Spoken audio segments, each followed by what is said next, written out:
카지노에는 세 가지가 없다고 합니다. 시계, 거울, 유리창입니다. 시계가 없는 이유는 시계를 보지 못하므로 시간에 대한 생각을 없애기 위해서이며, 거울이 없는 이유는 도박을 하는 자신들의 추한 모습을 보지 못하게 하기 위해서이며, 또한 유리창이 없는 이유는 뭔가에 열중하던 사람이 유리창을 통하여 밖을 보게 되면 열중하던 일에서 손을 놓을 수 있기에 그들이 오직 도박에 빠지게 하기 위해서라고 합니다. 이와 같이 시계, 거울, 유리창이 없는 곳에 모세라는 성경의 인물이 있었습니다. 모세는 그의 나이 80에 하나님의 부르심을 받았습니다. 그는 자기의 시계를 바라보았습니다. 하루를 기준으로 보면 저녁 8시에 해당했습니다. 이제 조금 있으면 잠자리에 들 시간이었습니다. 하나님의 거대한 사명을 감당하기에 엄청나게 부담스러운 시간이었을 것입니다.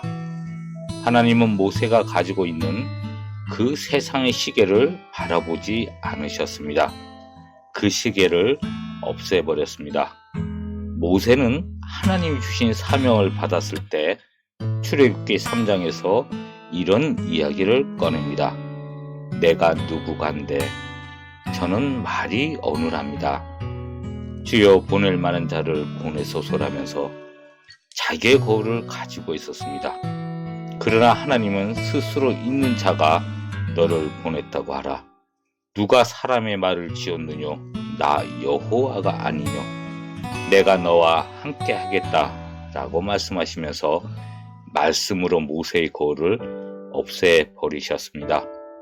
또한 모세는 세상을 바라보며 눌려있는 자기의 유리창이 있었는데, 출애굽기 4장에서 모세가 대답하여 이르되 그러나 그들이 나를 믿지 아니하며 내 말을 듣지 아니하고 이르기를 여호와께서 내게 나타나지 아니하셨다 하리이다 말하였는데, 하나님은 너는 이 지팡이를 손에 잡고 이것으로 이정을 행할지니라 라는 말씀으로 모세가 가지고 있는 유리창을 없애버리셨습니다.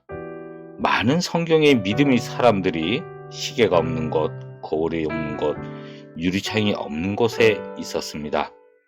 아브라함이 이삭을 바라보고 있었으며, 야곱이 돌베개에 누워 있었으며, 요셉이 감옥에 있었으며, 다니엘이 사자굴에 있었습니다. 허다한 믿음의 증인들이 그곳에 있었습니다. 이 세상을 믿는 사람들은 이 세상의 시계가 없는 곳, 거울이 없는 곳, 유리창이 없는 곳에서 살아가면서 삶의 끝자락에 서 있게 됩니다. 하지만 하나님을 믿으며 살아가는 사람들은 이 세상의 시계가 없는 곳, 거울이 없는 곳, 유리창이 없는 곳에서 하나님의 시계, 하나님의 거울, 하나님의 유리창을 가지고 부활의 첫자락에 서 있게 됩니다. 모세가 다시 일어섰습니다. 요셉이 다시 일어섰습니다. 야곱이 다시 일어섰습니다. 다니엘이 다시 일어섰습니다. 당신은 어느 위치에 있으며 어떤 믿음을 가지고 있습니까? 삶의 끝자락에 있습니까? 부활의 첫자락에 있습니까?